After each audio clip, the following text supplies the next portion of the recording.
यत्तु कार्ये सत्त हेतुकम् अतत्त्वार्थवदल्पञ्च तत्तामसमुदावृतम्।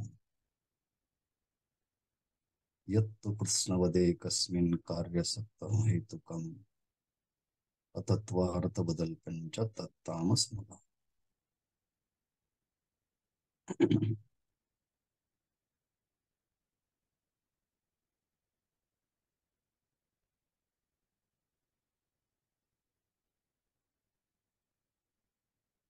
श्रीमद्भगवद्गीता तथा ज्ञानेश्वरी मोक्ष संन्यास योग 18वां अध्याय श्लोक क्रमांक 22 ओवी क्रमांक 549। सात्विक ज्ञान, राजस ज्ञान ह्या दोन ज्ञानांचे प्रकार सांगून झाल्यानंतर क्रमाने येणारा तिसरा ज्ञानाचा प्रकार म्हणजे तामस ज्ञान।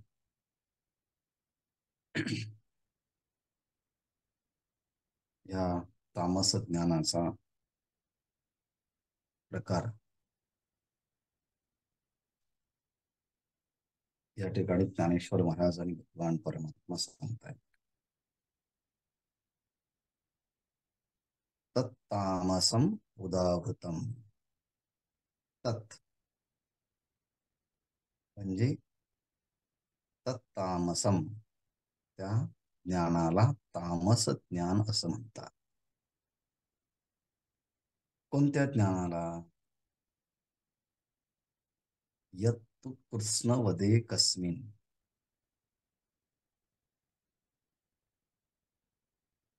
एकस्मिन् कार्ये,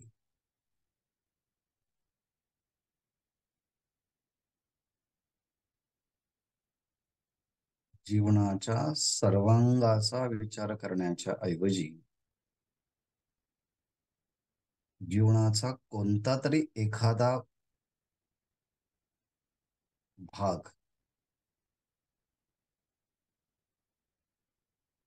त्यावरती लक्ष केंद्रित करून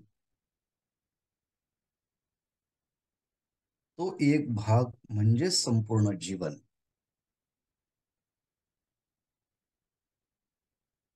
आहे असं म्हणून त्याच्याशी जे संलग्न झालेले आहे त्याला म्हणायचं यत तू कृत्स्न। कृत्स्न शब्दाचा अर्थ आहे संपूर्ण, कृत्स्नवत, जणू काही एखादं कार्य जे आपण हाती घेतलं आहे। एकस्मिन कार्य सक्त हैतुकम, एखाद्याच कार्याच्या ठिकाणी पूर्णपणे आसक्त होऊन जीवनाच्या त्या एका भागाला ज्याने संपूर्ण समजलेलं आहे आणि पारमार्थिक दृष्ट्या विषय रहित असून अल्प आहे। अतत्वार्थ, पारमार्थिक विषय न पारमार्थिक विषय असून अल्प आहे, त्या ज्ञानाला तामस ज्ञान असं म्हणतात। स्वतःला खूप बुद्धिवान म्हणणारे माणसं जीवनाच्या एका अंगालाच पकडून ते अंग म्हणजे संपूर्ण जीवन आहे असा अग्र धरणारे माणसं हे तमगुणात्मक असतात। कृष्णवत एकस्मिन कार्य सक्त हैतुकम, जे ज्ञान प्रमाण शून्य आहे, एकाच कार्याच्या ठिकाणी पूर्णपणाने ते जडलेले आहे। अतत्वार्थ अल्पम च तत्तामसमुदावृतम, अर्थात पारमार्थिक विषयरहित असून अल्प आहेत त्या ज्ञानाला तामस ज्ञान असं.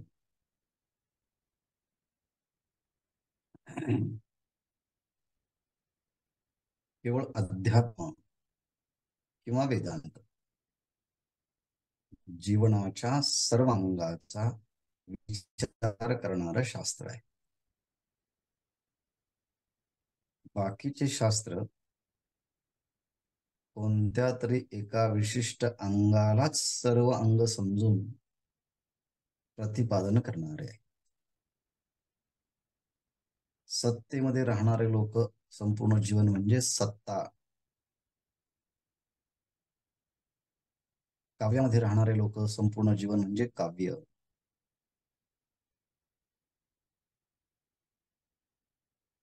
शेती कामात व्यस्त असणारे जीवन असणारे लोक शेती काम म्हणजे हे जीवन, शिक्षण क्षेत्रामध्ये सतत या न त्या डिग्र्या या न ते कोर्स संपादन करणारे माणसं त्यालाच त्याचं जीवन संपूर्ण समजतात. म्हणजे कोणी सत्ता, कोणी संपत्ती, कोणी अधिकार, कोणी वैभव, कोणी नावलौकिक, कोणी संतती, कोणी सन्मती, अशा कोणत्या तरी एखाद्या अंगाला चिटकून तेच सर्वश्रेष्ठ आहे अंग असं अंग समजणं, त्याला तामस ज्ञान असं म्हणतात. त्याला चिटकून राहणं. यावरती ज्ञानेश्वर महाराजांनी केलेलं भाष्य, त्याचा विचार आपण पाहूया. तत्पूर्वी जे आपण पाहिलं आतापर्यंत, सत्व गुणात्मक ज्ञान, रजगुणात्मक ज्ञान आणि आता पाहत आहोत आपण ते तमगुणात्मक. उपाधी नामरूपात्मक उपाधी जरी भिन्न भिन्न असली तरी त्या सगळ्या उपाधीच्या मध्ये असणारं चैतन्य एक आहे.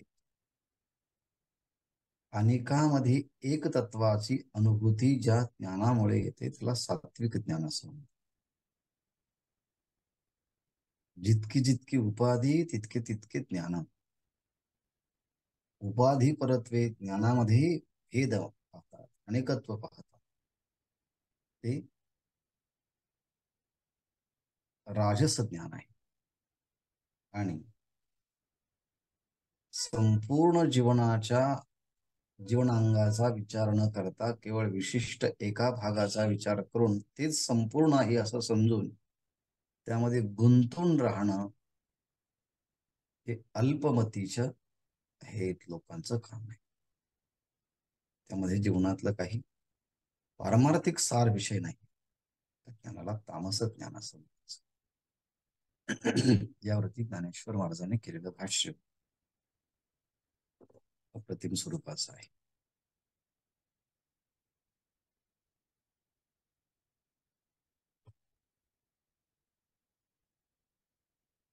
हरी किरीटी जे ज्ञान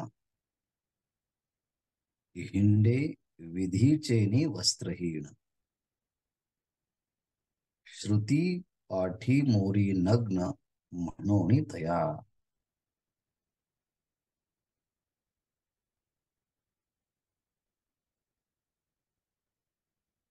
हे किरीटी नाम हे अर्जुना, जे ज्ञान म्हणजे आता राजस आणि सत्वगुण या दोन ज्ञानाचा प्रकार झाल्यानंतर आता जे ज्ञान असं म्हणताना अर्थातच या तामस ज्ञानाचा विचार चालला आहे. ते कसं आहे? जे ज्ञान विधीचेनी वस्त्रहीन हिंडे. ज्ञानेश्वर महाराजांनी त्या ज्ञानाचं कसं विशेषण दिलेलं आहे पहा.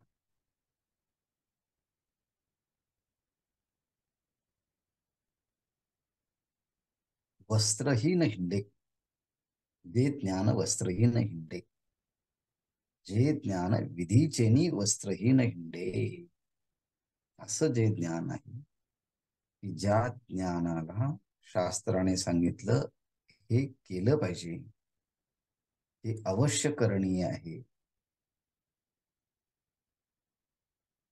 असा जो नियम, हेच कोणी एक प्रकारचं वस्त्र. आणि हे विधीचं वस्त्र ज्या ज्ञानाला आहे ते ज्ञान सात्विक असतं.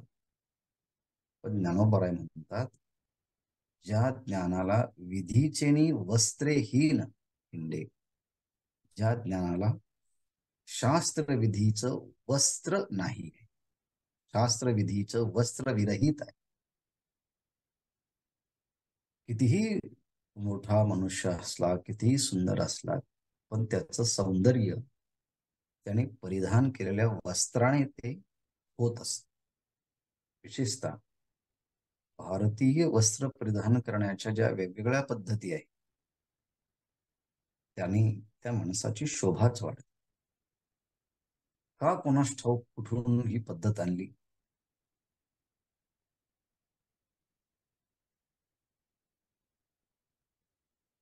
कमीत कमी वस्त्रामध्ये राहून सौंदर्य संकल्पना आपण वृद्धिंगत करत आहोत, अशी ही संकल्पना म्हणजे वस्त्रेहीन विधीची अंगे हिंडे. संपूर्ण अंग झाकलं पाहिजे असा हा निसर्गाचा नियम आहे. जो वृक्ष, जे झाड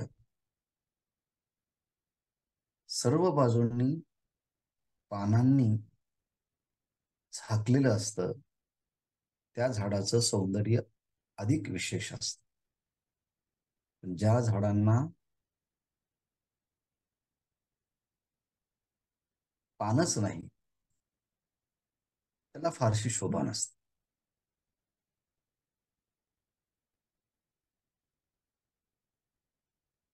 आणि म्हणून जर वृक्षालाही पानांच्यामुळे शोभा असेल, तर मनुष्याला सुद्धा एक पूर्ण अंगभर वस्त्र परिधान केल्यानंतर त्याची विशेष शोभा असते. वस्त्रहीन कोणत्या व्यक्तीची शोभा असू शकते? कोणत्याच नाही ना. मग तत्वज्ञानाचा भाग ज्ञानेश्वर महाराज साहित्याच्या अंगाने सांगतात.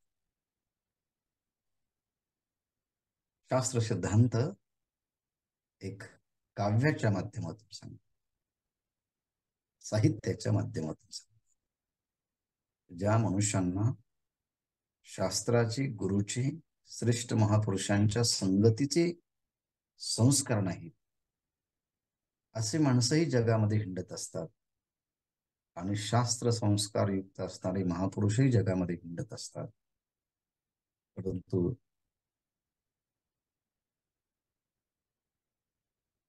जे शास्त्र नियमाप्रमाणे राहतात, त्यांच्या जीवनामध्ये शास्त्रविधी, शास्त्राचं वचन हेच वस्त्र आहे. परंतु ज्यांच्या जीवनामध्ये शास्त्रविधी नाही, मन मानेल तो पण आहे, उत्शृंखलता आहे, मनोमार्गे गेला तो तिथेची मुखला, ह्या न्यायाप्रमाणे जीवन जगणं असेल तर विधीचेनी वस्त्रहीन हिंडे. आईला आई म्हणायचं नाही, बहिणीला बहीण म्हणायचं नाही, भावाला भाऊ म्हणायचं नाही.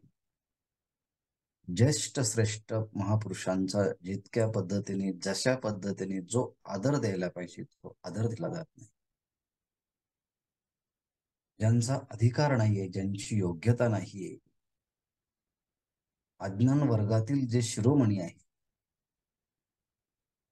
त्यांना जर एखादा सन्मान देत असेल, मोठेपणा देत असेल, ती सुद्धा शास्त्रविधीचं अंग उल्लंघन केलं आहे असंच म्हणावं लागेल. म्हणून शास्त्राच्या नियमाप्रमाणे जो वाहत नाही, वागत नाही, वर्तन करत नाही, मन मानेल तसा, इंद्रिय मानेल तसे, बुद्धी मानेल तसे, भावनेच्या प्रभावाखाली येऊन, विचारांच्या, दूषित विचारांच्या प्रभावाखाली येऊन, चुकीच्या कर्माच्या प्रभावाखाली येऊन जे जीवन जगतात, ते म्हणजे वस्त्रहीन नग्न व्यक्तींच्या सारखेच त्यांचं जगणं आहे. परंतु जे गुरूंना म्हणतात, आईंना म्हणतात, वडिलांना म्हणतात, देवाला म्हणतात, कुल परंपरेला म्हणतात, शास्त्रविधीला अनुसरून ज्यांचं वागणं आहे जणू काही ते शास्त्रविधीचे वस्त्र परिधान करून ह्या जगामध्ये वावरतात. पण तामस ज्ञानाचा विचार चालल्यामुळे असं जे ज्ञान की ज्या ज्ञानाला शास्त्र विधीचे वस्त्रच नाही, मोकळं आहेत ते ज्ञान. हिंडे विधीचे वस्त्रेही श्रुती पाठी मोरी नग्न म्हणून तयार. आणि ज्या ज्ञानाला कोणता शास्त्रविधीचा आश्रय नाही म्हणून त्या नागव्या ज्ञानाला पाहण्याविषयी श्रुती त्याचा तिरस्कार करते, पाठीमोरा होते. अशा ज्ञानाला काही ज्ञान म्हणावं की ज्या ज्ञानामध्ये मर्यादा नाही, ज्या ज्ञानामध्ये सुशीलता नाही, ज्या ज्ञानामध्ये शालीनता नाही, ज्या ज्ञानामध्ये नम्रता नाही, ज्या ज्ञानामध्ये आदर आहे, तेच खरं सात्विक. पण ज्यांना नाही त्यांचं जीवन म्हणजे वस्त्रविहीन असलेल्या व्यक्तीच्या प्रमाणे आहे. आणि कोणी त्यांच्या जीवनाचा उपेक्षा केली आहे, तिरस्कार केला आहे, तर श्रुती पाठी मोरी नग्न म्हणून तयार. म्हणजे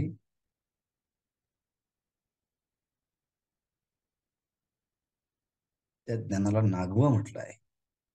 आणि पाहण्याच्या विषयी श्रुती त्याचा तिरस्कार करून पाठीमोरा होते.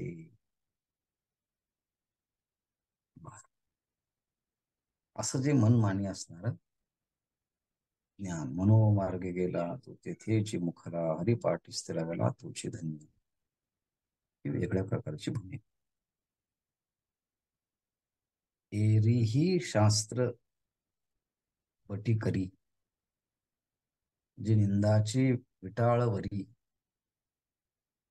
बोळविलेसे डोंगरी म्लेच्छ धर्मांच्या.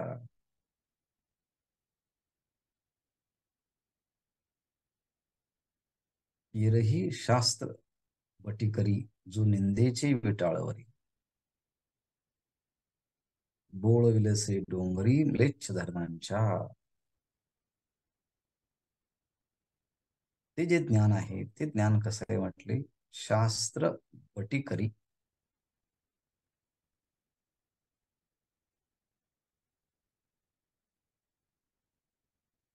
त्यांच्या जीवनामध्ये जे तामस ज्ञान निंदेचा विषय बनलेला आहे, विधी निषेधाच्या विटाळ म्हणून वर्णाश्रम बाह्य जे म्लेच्छादिक धर्म आहे त्याप्रमाणे ते वागतात. धर्माला तर डोंगरावरून पाठवून देतात. अर्थात जे ज्ञान विटाळाने वाटलेले आहे असे म्हणून त्यांना म्लेच्छ कृतादी धर्मविषयक ज्ञान डोंगराच्या भकास आणि वृक्ष निंद्य अशी श्रुती शून्य शून्य, तत्वार्थ शून्य असं श्रुतिदास शास्त्राने ठरवलं आहे. म्लेच्छ धर्मांच्या डोंगरी बोळविलसे, बोळविलेसे, त्या ज्ञानाला म्लेच्छ धर्मांच्या शास्त्रविधी नेम परंपरा नसलेले जे धर्म आहेत ते म्लेच्छ धर्म, किरातादी.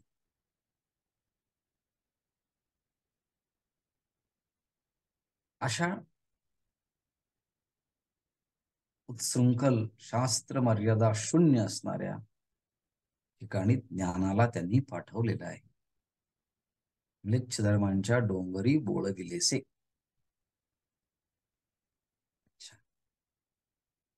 तीर शास्त्र बटीकरी असं जे शास्त्र आहे, जे श्रुतीला अनुसरून असणारं जे शास्त्र आहे,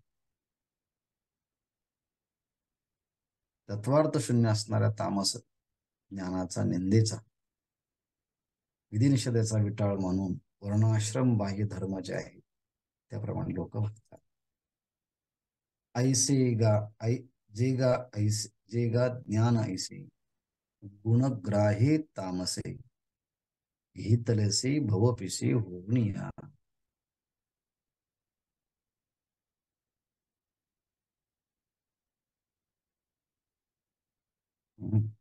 जे गा ज्ञान ऐसे, जे ज्ञान आहेत कोणतं ज्ञान, तामसे गुणग्राह्य घेतले. तामस म्हणजे तमोगुणरूपी पिशाच्याने जणू काही त्या ज्ञानाला झडपलेला आहे. गुणग्राही सत्वगुण, रजगुण, तमोगुण या तीन प्रकारच्या गुणांनी, तिन्ही प्रकारचे गुण वेगवेगळ्या कारणाने ते प्रभावित करणारे आहे. ऐसे ऐसे गा ज्ञान ऐसे गुणग्राही तामसे घेतले भुवे पिसे होनिया. आणि भुवे म्हणजे फिरणे असे. पिसे भुवे होनिया घेतले. अगदी वेड्या माणसाप्रमाणे त्या पंचविषयाच्या भोवती ते सारखे फिरत राहतात. भोवे पिसे होनिया घेतले. त्या ज्ञानाच्या संबंधाने संशोधन करताना ते गुणरूपी ग्रहाने झडपलेलं हे ज्ञान आहे, असा विचार त्याचा केला.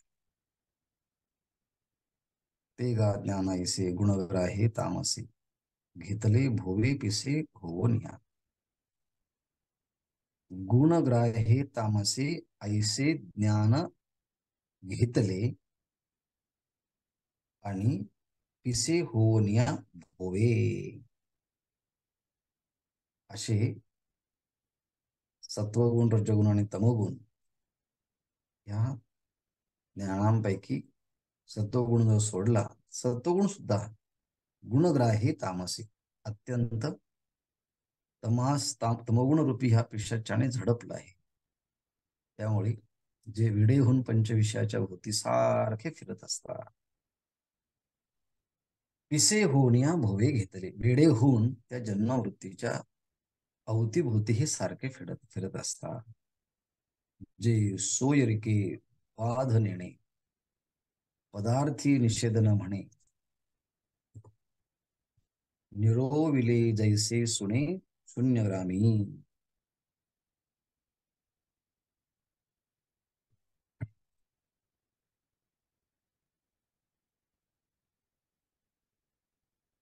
जे सोयरिके बाध नेणे,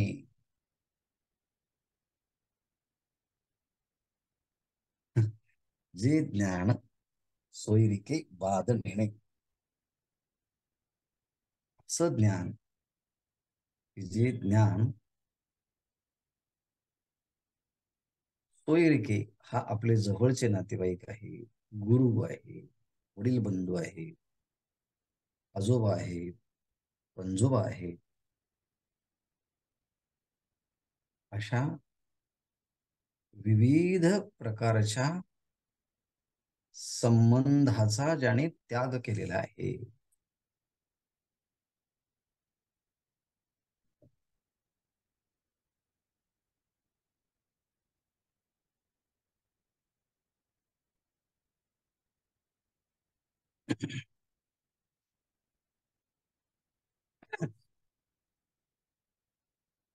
संबंधाचा त्याग केला आहे म्हणजे नेमकं काय?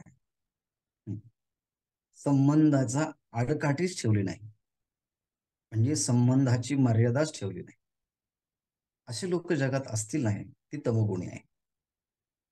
म्हणजे आईसारखं मंगलमय नातं, ते नातंच ज्याने ठेवलं. अत्यंत सोजवळ असणारं बहीण भावाचं नातं, ते नातंच त्यांनी ठेवलं नाही. लहान मोठेपणाच्या मोठ्याच्या ठिकाणी असणारा आदर, लहानाच्या ठिकाणी असणारा एक आपुलकी, असं जे काही सोयरिकेचं जे नातं आहे ना, त्या सोयरिकेच्या संबंधित ज्ञानाला त्यांनी कोणती मर्यादाच ठेवली नाही. सोयरिके बाध नेणे, आपल्या संबंधी असणाऱ्यांच्या विषयी, नातेवाईकांच्या विषयी काही मर्यादा असायला पाहिजे, परंतु त्याची ते आडकाठीच मानत नाही.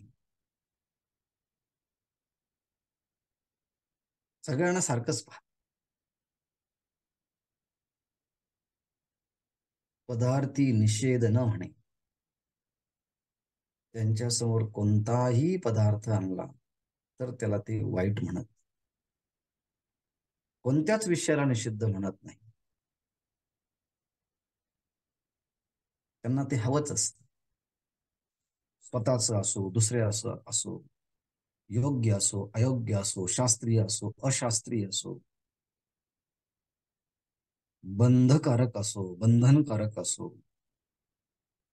सुख दुःख निर्माण करणारे असो, परंतु ते काही म्हणतच नाही. पदार्थी निषेध न म्हणे, कोणत्याच पदार्थांच्या ठिकाणी निषेध म्हणत नाही. हा, दारू जरी दिली तरी हा वा वा, सुंदर सुंदर सुंदर. मांस जरी दिला वा वा वा. अर्थात कोणताच पदार्थ त्यांना निषेध म्हणत नाही. अमावस्या म्हणत नाही, एकादशी म्हणत नाही, पौर्णिमा म्हणत नाही, कोणती स्थिती म्हणत. पदार्थी निषेध न म्हणे, कोणत्याच पदार्थ हा त्याज्य असं म्हणत. निरोविले जैसे सुने शून्यग्रामी.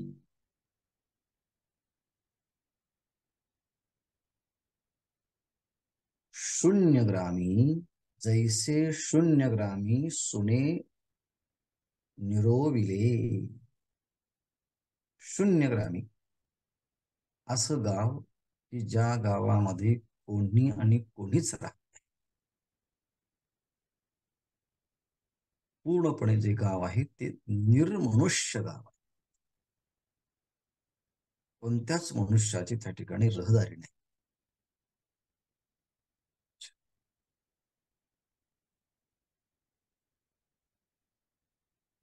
अशा व्यक्तिशून्य असणाऱ्या गावामध्ये शून्यग्रामी जैसे शून्य शून्यग्रामी सुने सुने निरोविले, अशा या गावामध्ये जिथे कोणत्याही व्यक्तीचा पत्ता नाही,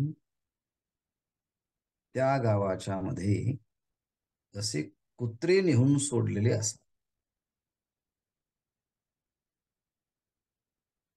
सुणे शून्यग्रामी जैसे निरविले,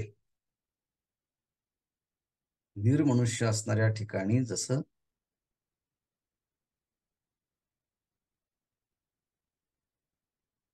कुत्र्याला सोडून द्यावं, मग कुत्र आधीच उच्छृंखल, त्यात कोणीच नाही, मग काय वाटेल तिथे तोंड घाली, वाटेल ते पाहिल, वाटेल ते खाईल, वाटेल ते पिल, असं त्याची स्थिती असते. ऋणम कृत्वा घृतम पिबेर भस्मीभूतस्य देहस्य पुनरागमनम कृत्वा वा, अशा पद्धतीने ते म्हणतील वा.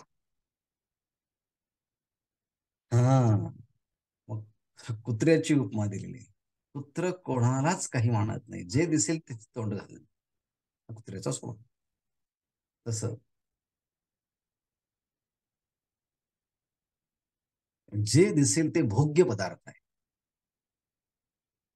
त्यांच्याविषयी कधीच काही मर्यादा नाही. म्हणजे संबंधित माणसाची मर्यादा नाही, कोणत्याही पदार्थांच्या विषयी निषेध मानत नाही, आणि एखाद्या निर्मनुष्य नगरामध्ये जसा हा एकटा असावा, अशी स्थिती आहे. सोयरिके बाधनेने पदार्थ निषेध न म्हणे, निरोविले जैसे शून्यग्राम.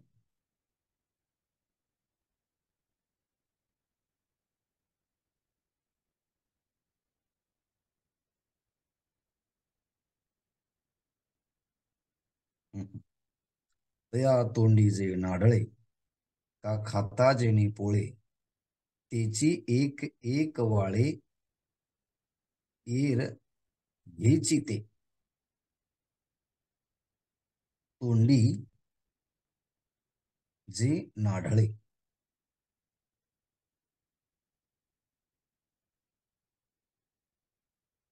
पुन्हा कुत्र्याचं उदाहरण दिलं आहे.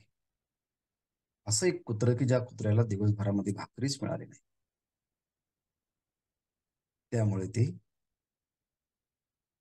अतिशय व्याकुळ होऊन वाटेल तसं ते खायला लागतं. तोंडी जे नाडाळे, काहीच खायला भेटलं नाही, माणसं गवत खातील, दगड खातील, माती खातील. तोंडी जे कशाप्रमाणे, भाकरी न मिळाल्यामुळे भुकेने व्याकुळ झालेले, जे कुत्र आहे ते काय खाईल सांगता येत नाही. जया तोंडी जे नारळे का खाता जेणे फळे. परंतु जे खात असताना तोंडात मावत नाही आणि खाताना खूप जीभ पोळते, तेवढ्याच गोष्टीचा तो त्याग करतो. बाकी तर सर्व वस्तू तो घेतच असतो, सर्व वस्तू तो खातच असतो. याप्रमाणे जया तोंडी जे नारळे का वस्त्र जेणे पोळे, त्याची एक वाळे हेर घेचिते. तोंडी जे नारळे, तोंडामध्ये काही खायला भेटलं नाही. खाता जेणे पोळे, इकडनं तिकडं खायला भेटलं तर खायला गेलं तर तोंड पोळतं.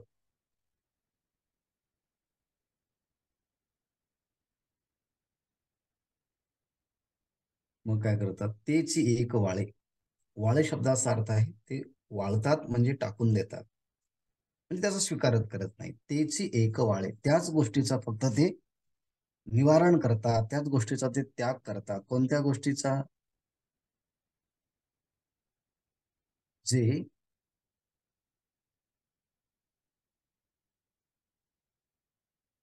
खायलाच काही भेटत नाही म्हणून व्याकुळ झालाय. तोंडी जे नाढळे, तोंडामध्ये काही भेटतच, काही पडलंच नाही एकादशी शिवरात्र, आणि इकडनं तिकडनं पडलं, इतकं गरम झालं तर ते खाता येईल. मग काय करतात ते लोक, फक्त तेवढ्याचाच त्याग करतात. खाता येत नाही ना, पोळतं ना म्हणून खायचं नाही. अच्छा. तर या तोंडी नारळे, काही तोंडात काही पडत नाही ना, तेवढाच त्यांचा आणि तेवढ्याच गोष्टीचा त्याग करतात, बाकी सगळ्यांचा स्वीकार करतात. त्याची एक वाळी, तेवढ्याच गोष्टीचा ते वाळून टाकतात, स्वीकार करत नाही, आणि बाकीचं उरलं जे आहे ते सगळं घेतात. जैसे सोने चोरीता उंदिरू, न म्हणे थर विथरू, नेणे मांस खायरू काळे गोरे. मांस खायरू,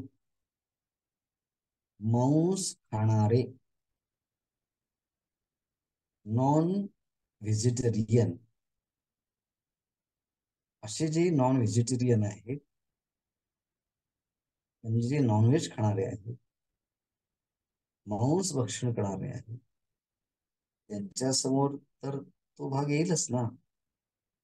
मांस खायरू काळे गोरे नेणे, मांस खायची ज्यांना सवय आहे, ते ज्या पशूंचं ते अन्न पाहतात, त्याच्या काही मर्यादा आहेत, त्यामुळे ते स्वीकारत नाही. काय मर्यादा आहेत?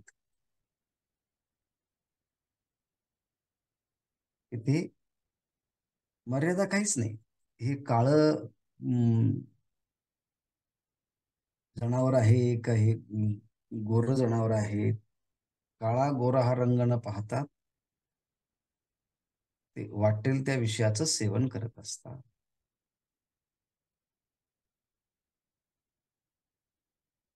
मांस खायरू काळे गोरे नेणे, मांस खाणारा व्यक्ती हा काळ्या रंगाच्या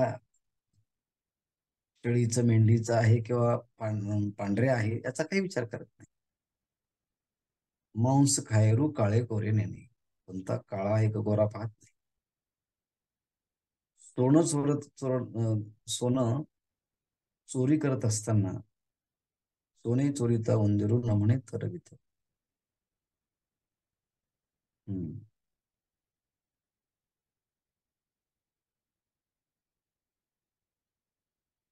सोने चोरीता उंदिरू, उंदीरच सोनं चोरायला लागला.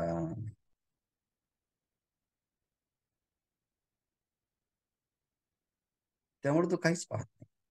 सोने चोरीता उंदरू न म्हणे तर वितर, तर आहे का विथर आहे असं काही न पाहता सोने चोरणं हा त्यांचा स्वभाव आहे. मांस खायरू काळे गोरे नेणे, मांस खाणारा हा काळा गोरा पाहत नाही.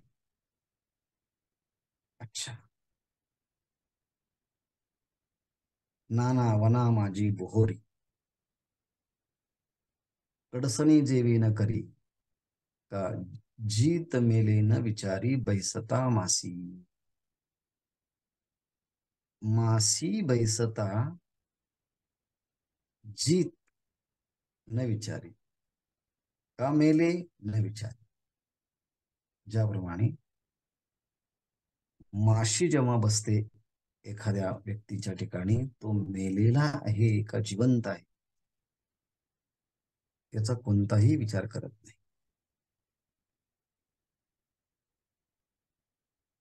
वना माझी बोहरी कडसणी जेवी न करी.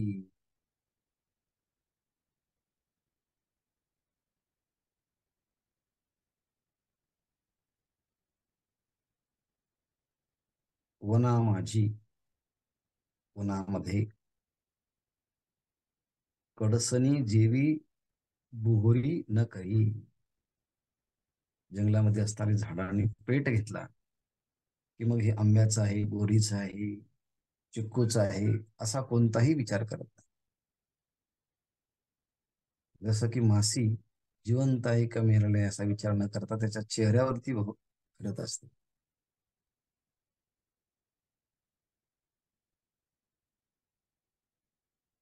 हम्म. असं त्यांचं जीवन असतं. पुन्हा माझी बोहरी कडसणी जेवी न करी, का जीत मेले न विचारी बैसता मासी. हा, हे सगळं उदाहरण राजसी प्रवृत्तीचं आहे बरं.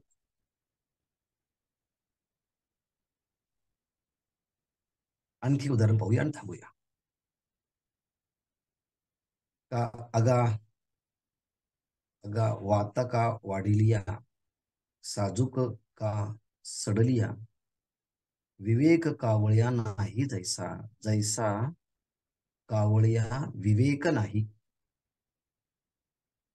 ज्याप्रमाणे कावळ्याला कोणताही काय नसतो, विवेक नसतो, विचार नसतो. कशासाठी बरं? अगा वांता, एखाद्याला उलटी झालेली आहे. का वाढली किंवा एखाद्या माणसाला अन्न वाटलेलं आहे. साजूकू, साजूका का सडलिया. साजूक आहे म्हणजे ताजं आहे, टवटवीत आहे. सडलिया म्हणजे ते आता सडलेलं आहे.